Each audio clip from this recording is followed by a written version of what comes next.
For once, something awful happened which was not Donald Trump's fault. U.S. soldiers on a hitherto peaceful mission training foreign troops to fight terrorists came under unexpected attack. It left 4 dead and 2 wounded, and because it happened in desert scrub in the western Sahel in the border regions of Niger, it took half an hour before jets could be arrived to give air cover, and 60 minutes before the soldiers were evacuated. So far, so cock up. The 12-man Green Beret unit had done 29 patrols without incident, and an attack was considered so unlikely they were carrying only rifles and traveling in unarmored trucks, with 30 Nigerian troops. The fact 50 ISIS-affiliated fighters armed with rocket-propelled grenades and machine guns, traveling in a convoy of trucks, tripped over them was probably as much of a surprise to the terrorists as it was to the U.S. military. But then came the problems. After the evacuation by French troops, it took a while before anyone noticed they were missing a body. It took 48 hours for them to locate and secure the body of LaDavid Johnson, a sergeant with a 2-year-old son, a 6-year-old daughter and a heavily pregnant wife. LaDavid arrived home 3 days after the ambush, to be greeted by wife Maishia, who threw herself across his flag-draped coffin and sobbed uncontrollably in scenes only a hardened and non-existent heart could fail to be moved by. At this stage the problem on Trump's plate was comparatively minor: 3 dead U.S. troops and 1 Nigerian, 2 injured, a bit of trouble finding things in what is effectively a wilderness, and a small unit of brutal Islamists. The problem was politically fixable. A drone would deal with the terrorists. In fact, there's a U.S. drone base in the Niger capital Niamey. The French could probably be blamed for screwing up the rescue, and the widows and relatives need their hands holding by their commander-in-chief. For any Mossali-san president, this would be easy. Even George W. Bush could manage it. But for the walking Wotsit in the White House, it's been a task not so much fumbled as thoroughly Weinsteined. First, he didn't say anything, which in itself is a mercy, I suppose. Image Reuters. Second, the Pentagon didn't release any details.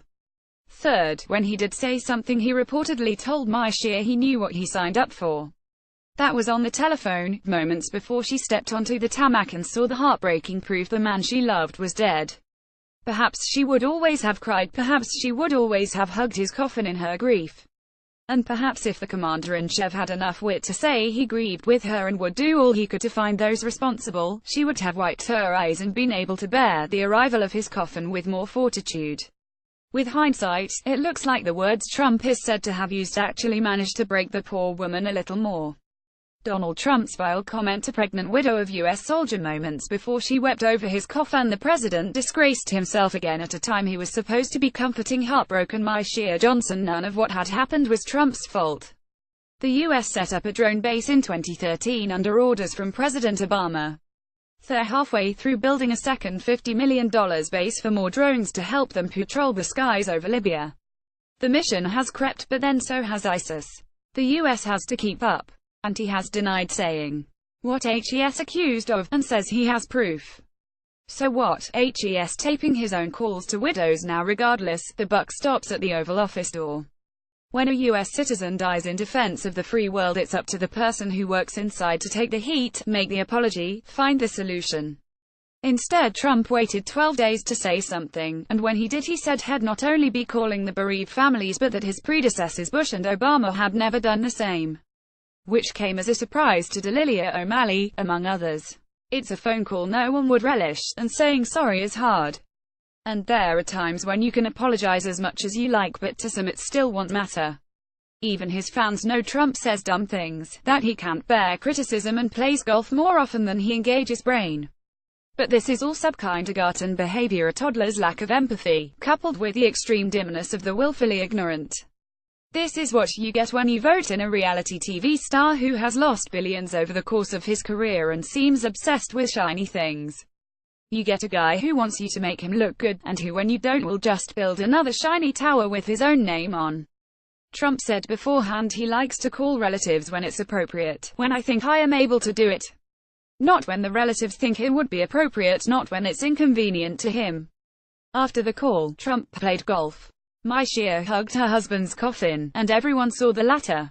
Image PA. It's a million miles from pussy-grabbing, conflicts of interest, trashing a Muslim war veteran's parents, Russian interference, Nazi rallies, hurricanes, Hillary witch hunts, or even Obama's perfectly valid birth certificate. But for the man who said in his inauguration less than 10 months ago, "I will fight for you with every breath in my body and I will never ever let you down," it's a death blow. The belief that the president cares is an item of faith for Americans, regardless of politics. When he not only doesn't care, but doesn't care for the military and doesn't care for a pregnant widow and doesn't care enough even to offer his condolences, it will stick in their craw, and their memory, for a long time to come. It will do more to destroy him than any of the horrors HE's engaged in before. HE's finally done something the average American finds abhorrent. When David Johnson was killed, Trump was fatally wounded too.